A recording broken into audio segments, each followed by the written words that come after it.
கொண்டு எனக்கு கோயிலையும் கட்ட வச்சு என் தங்கச்சி கல்யாணத்தையும் பண்ண வைப்ப. அது என்னால முடியுமா முடியாதா?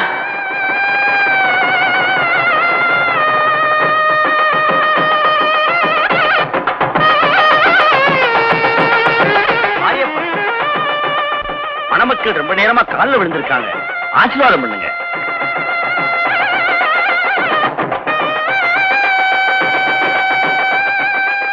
என் பாளையத்து பொதுமக்களே, நம் தலைநகரில் இந்த அருள்மிகு மாரியம்மன் ஆலயம் அமைவதற்கு காரணமாக இருந்த மாரியப்பனுக்கும் அவர் குடும்பத்தினருக்கும் என் நன்றியை தெரிவித்துக் கொள்கிறேன்.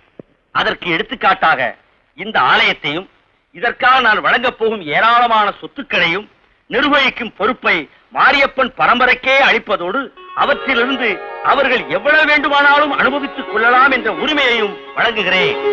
இன்னொரு முக்கியமான விஷயம், மாரியப்பன் பரம்பரையில் நல்லவர்களும் பிறக்கலாம், கெட்டவர்களும் பிறக்கலாம். ஆனால் கோவில் நிர்வாகம் என்றென்றும் தூய்மையாக இருக்க வேண்டும் என்ற நோக்கத்தோடு ஒரு கடுமையான நிபந்தனையை விதிக்கிறேன்.